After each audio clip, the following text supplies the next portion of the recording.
Good day everyone! Welcome back to my YouTube channel. And for today's video, share ko po sa inyo ang isa sa magandang pasyalan sa Tanay Rizal.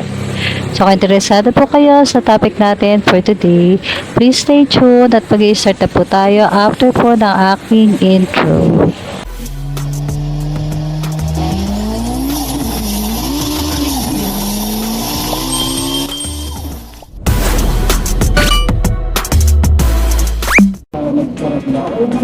By the way, ini-invite po namin kayong lahat sa first YouTube anniversary celebration ng aming founder sa YouTube aspirant na si Miss Jen and US Vlog sa September 22, 9 o'clock PM Pilipinas time. So magsama-sama po tayo sa araw na yan para mag-enjoy, magkantahan at meron din po kayong chance na manalo sa mga pa-contest at palaro. So ang dapat nyo lang pong gawin ay mag-subscribe po sa kanya at i-click ang notification on para hindi nyo po ma-miss ang event na ito. So ano pang ginagawa nyo? Mag-subscribe na at magkita-kita tayo sa araw na yun. Kung nature lover kayo at gusto nyo makapag-relax kasama ang buong pamilya at barkada, this place is perfect for you. Dahil aside sa nature, marami po tayong pwedeng gawin dito. Ang pasyalan na tinutukoy ko na matatagpuan sa Tanay Rizal ay ang Rainbow 89 Eco Park Camping and Trekking. Ito ay sa Sitio Magsawa, Barangay Cuyambay, Tanay Rizal. Ito po ay along Marilake Highway, lagpas ng Manukan at bago ito makarating sa kanto papuntang Mount Kulis o Treasure Mountain.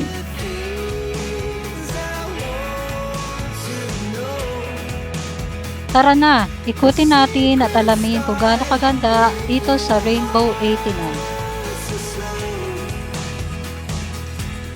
May pinapilapan sa aming form at pinadiretso na kami sa registration area.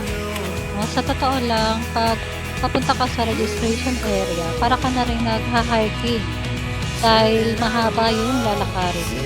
Pero hindi mo naman mararamdaman ang pagod dahil habang naglalakad ka, nakikita mo yung mga view. Nakakatulong yung view para hindi ka mapagod.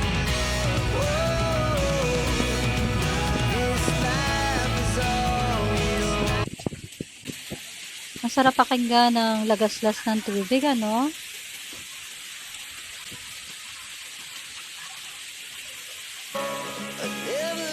Ang entrance fee nga pala nga rito, kapag day tour, 100 pesos, 80 pesos naman sa mga bata. Pero libre naman kapag mga 2 years old and below. Meron din silang overnight, 250 pesos pag adult, and 200 pesos pag kids, and then libre pa rin pag 2 years old ang bata. So, pwede mag-rent dito ng tent. Pwede rin naman kayong magdala ng sarili ninyong tent. May swimming pool and kawa pag dito. Separate lang tayo. Pero hindi na rin namin napuntahan dahil nga tao.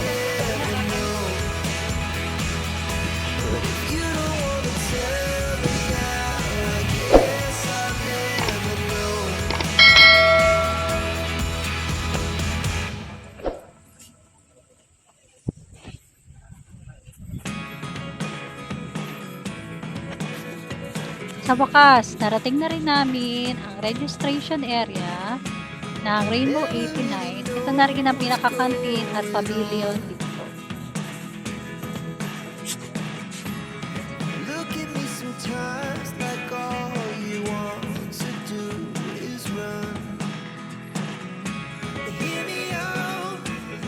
Tara na, umpisahan na natin ang 365 steps.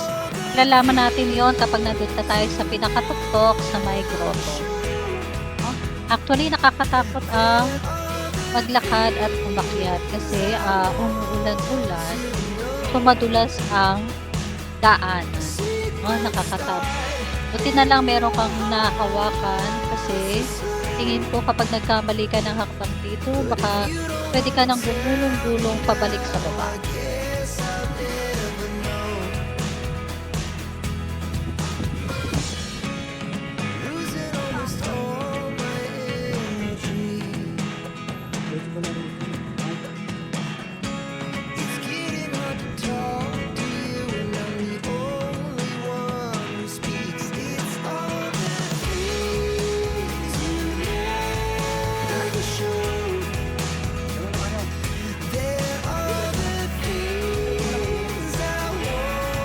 Konti na lang at malapit-lapit na kami sa pinaka-grotto, pinakataas.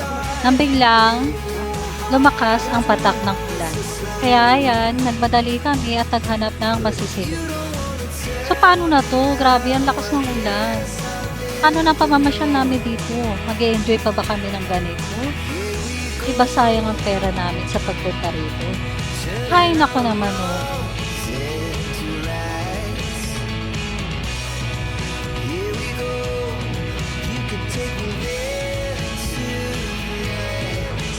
May isang cute animal din na kasama namin nakikisilong dito. Ang liit. Nung tumila naman ang ulan, eto sumubok kami, pumunta kami sa spider. So, pero nauna sa amin na tumuloy. Yun nga lang, hindi na kami tumuloy para pumasok sa loob kasi madulas yung daanan, yung tutulayan mo. At the same time, may hawak kami helmet. So, tingin namin, napakadelikado nito sa amin. Kaya nanood na lang kami dun sa pumunta doon.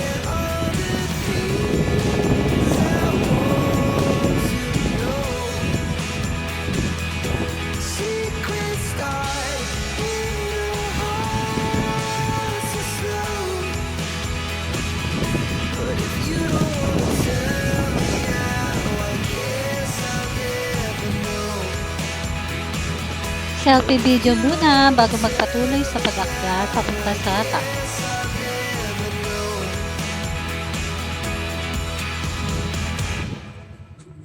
So yan, ako naman muna magbibideo sa asawa ko habang kami ay umakyat. So nakikita niyo na guys, yung pinaka-grotto, ayun sa taas.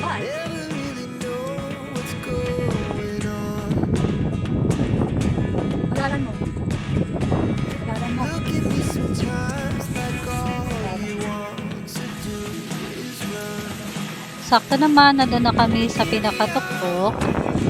Bigla na namang bubuhos ang malakas na ulan.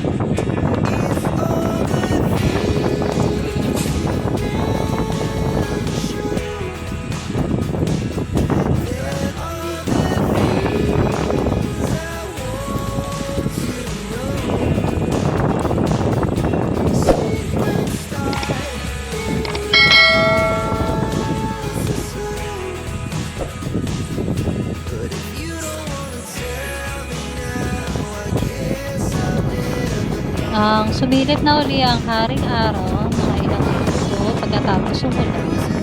Nagpasya muna kami tumambay-tambay para sinisigurado namin na hindi na ulit bubuhos ang ulan para dire-diretso na yung aming lakad.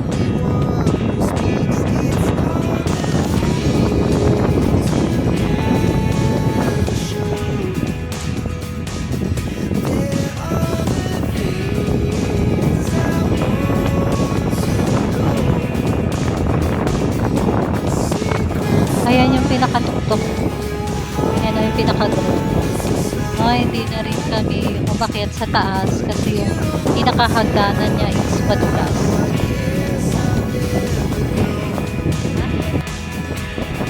So ayan, nagpatuloy ulit kami sa aming paglakad para masulit naman yung pagpunta namin dito sa Tanay Rizal.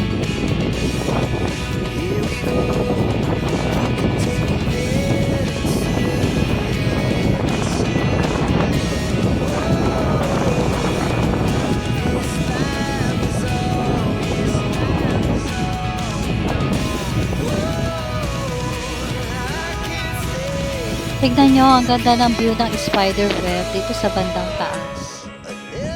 Sobrang ganda.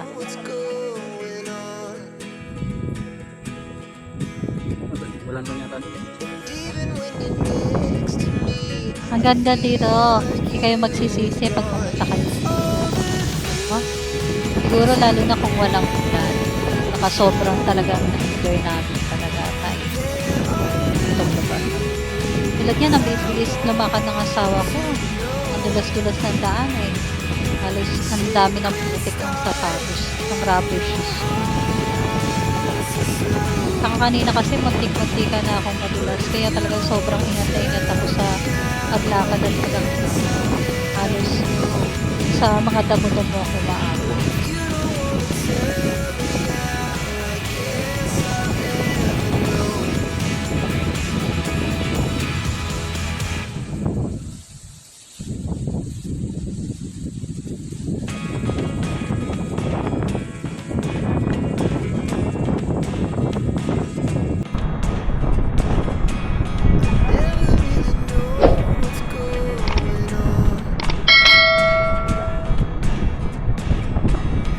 Look at me sometimes like all you want to do is run. Hear me out, hear me out. If all the things you never show, Isa ito sa mga attraction dito sa Rainbow Lake. Kahit nakakalula, sinubukan namin umakyat dyan. secret stars. Bababa ka na? You don't wanna tell me now. I guess I'll never know.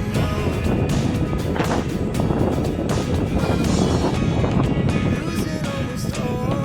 Siyempre, susubok din ako, di ba?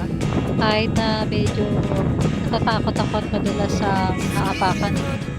Go pa rin, di ba? Sobrang hangin talaga. Hindi nga lang pagdating ng pababa, ano ba yung halos hindi ko makita kung saan ako bababa.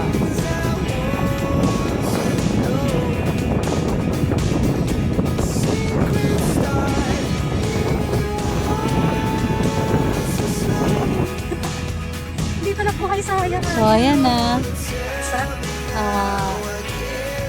Nagpasya kami na bumalik na kami sa Maynila. At mahirap nang abutin dito ng hapon or gabi. Mamaya mas lalo pang lumakas ng ulan.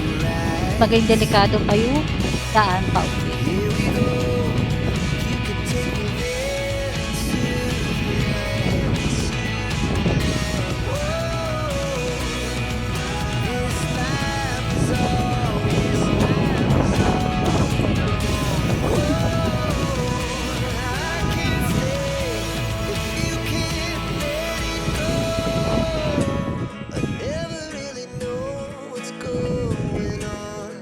Gusto ko sanang mag-swing kaso mukhang delikado. Maputik yung ilalim tsaka maslas. O baka madisgrasya pa ako. Tapos may part dito yan. Pwede mag-bonfire.